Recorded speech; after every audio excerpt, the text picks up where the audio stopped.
Okay, so before we begin, I want you to allow your body to just relax. Allow yourself to melt down into your own comfort.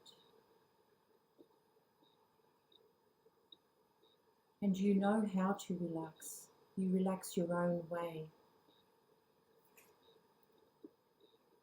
You relax in a way that suits you so that you can go into your own focus of attention, your own style of trance.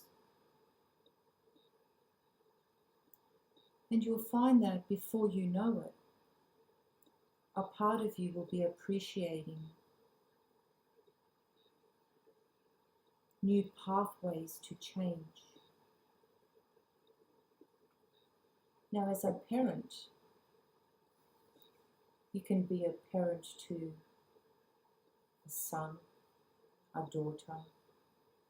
Some of us consider ourselves parents to animals, or even parents to our own parents.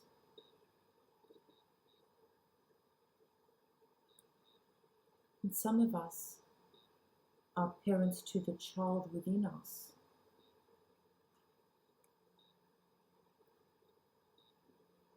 So I'm sure you're at least one of those.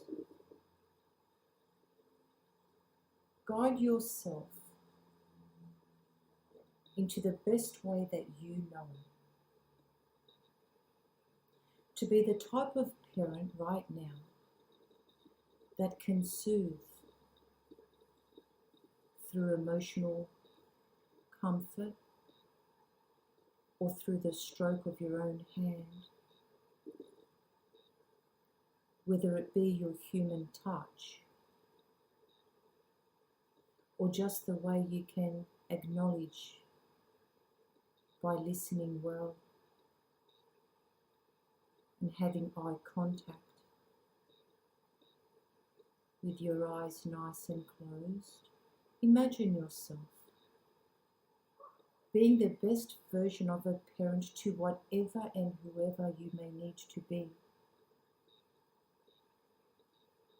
And to be that version, notice how each part of your body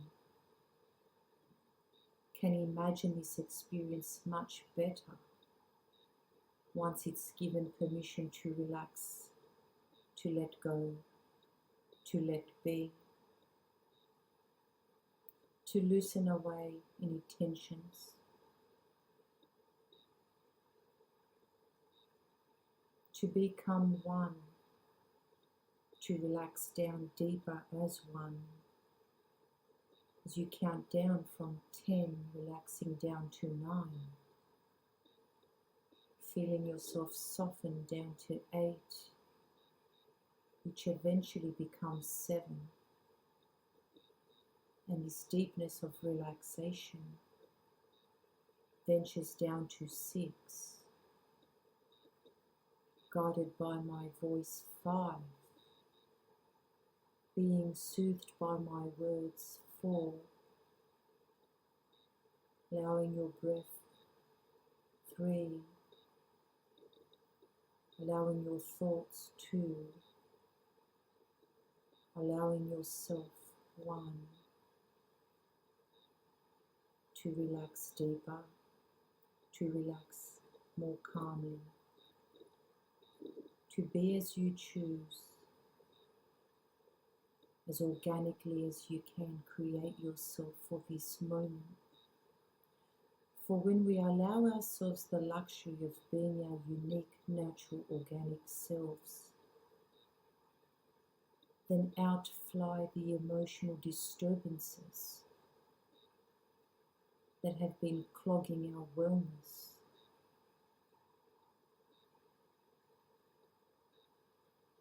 Let yourself for this moment experience the calm parent in you,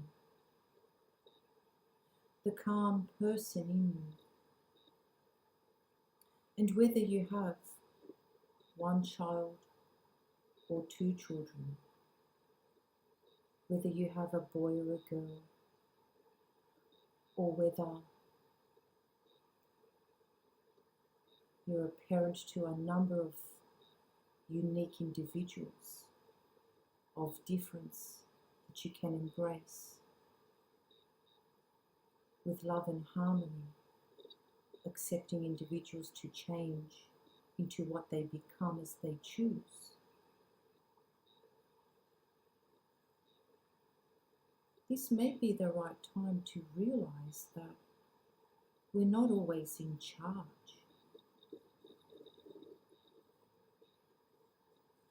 In fact, the minute we are born, we are our own unique individuals. There comes a time where our own parents need to step back a little to allow ourselves to develop moods, confusions, emotional disrupts, and to sort them out all by ourselves.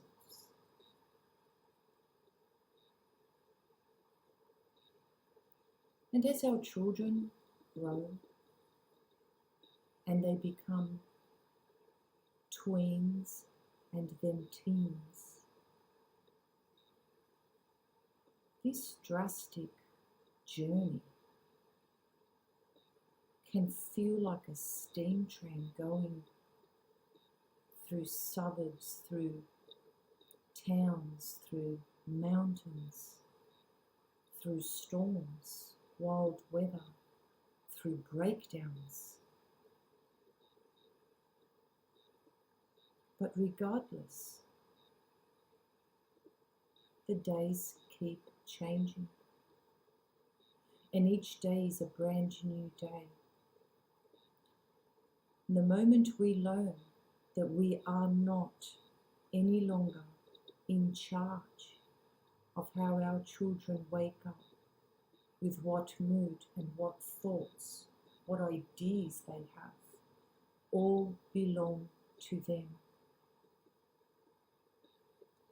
then we can relieve ourselves of this suffering, feeling that we own all of that.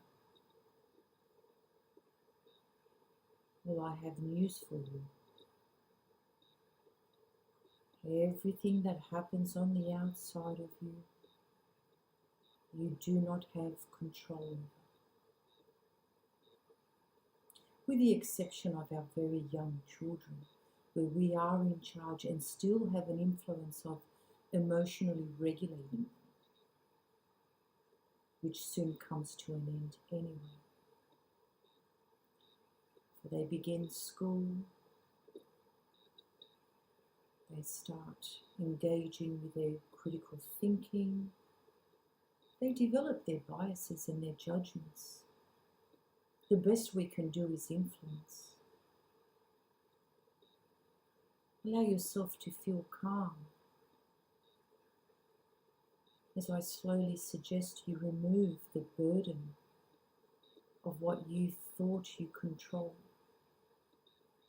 For each time you make a move, your growing child knows how to judge you.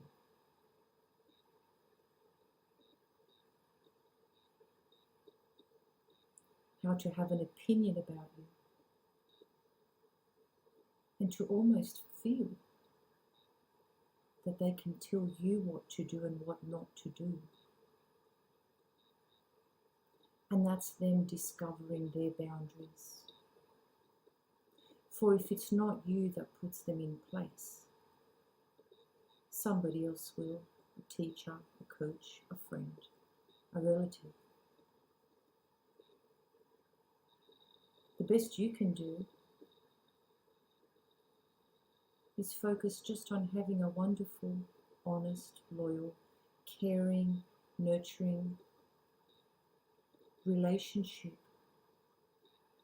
to all the crazy ideas, the thoughts, the behaviours that our children bring to the table. For there will be so many disappointments, so many times where we wonder, where did I go wrong? Well, here it is. You didn't go wrong. You have not been the only parent. There are so many parents in our children's lives, parenting them. We have teachers, schools, systems, TV shows, YouTubes. We have so many other parental influences, if I may call them that, somehow contribute to shaping our children's world. There's only so much we can do to shape their world. But I have learnt this. All the energy that we put into our children, we wonder why they don't change right now. Most of the time,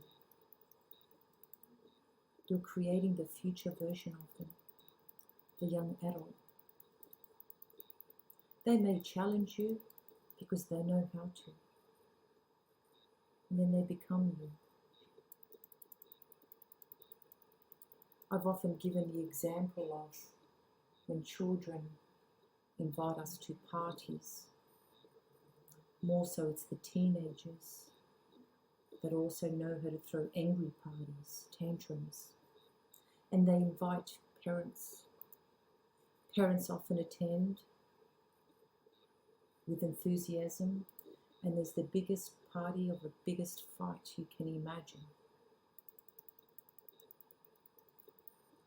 I like to say, what determines your decision to attend each and every party that your child holds? You don't have to attend every party.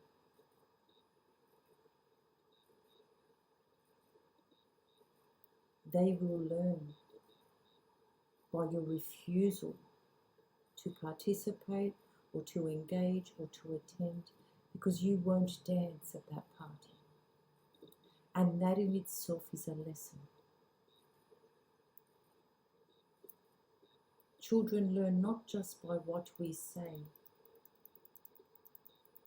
but by what we do, what we don't say, and what we don't do. There are many ways to teach, and at all costs, we wish to maintain a healthy relationship with our child. And when there's unhealthy activity happening, you don't need to heavily invest in undoing this, because then it'll just be a game, a challenge. I'm going to say, if your child is disapproving of something that you're doing, which there is nothing wrong with you doing, well, then it's not your stuff. It's your child learning that something's not sitting right. Something doesn't feel good. And it's not always up to you to make them feel good. They need to sit with that feeling, so that next time they're faced with a situation, exposed to an interaction that they may not approve of, it's not your job, especially after the 5th conversation, which is only a cycle on repeat. Your child will learn how to find their way out of that thought process and that feeling, all by themselves. And you'll find they'll do this much quicker without you attending. So I don't know what it is that you're realizing from this. Hypnotic but educational experience. Or should I say this? Learning experience delivered hypnotically. But if you need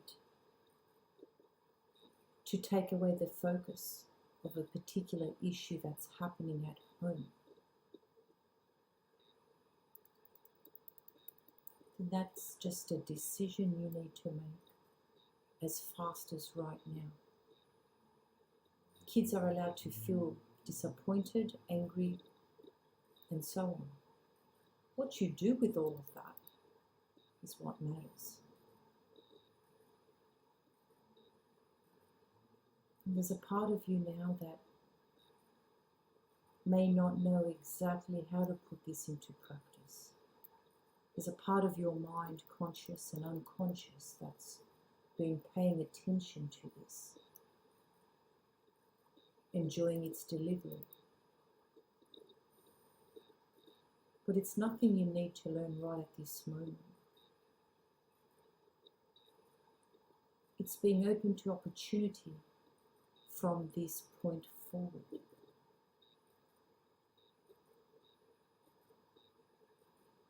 So let this settle and process in your mind over the next day or so. Perhaps listen to this again. And what you'll get out of it each time you listen will be something new.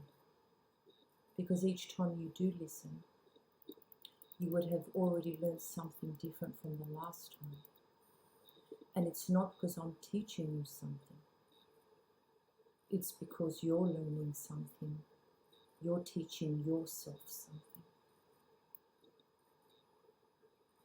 So take some nice cleansing breaths. Breaths of realization. And as you open your eyes, open them to love for your children, to love the relationship you do have with them, and to know when less is best. Love more,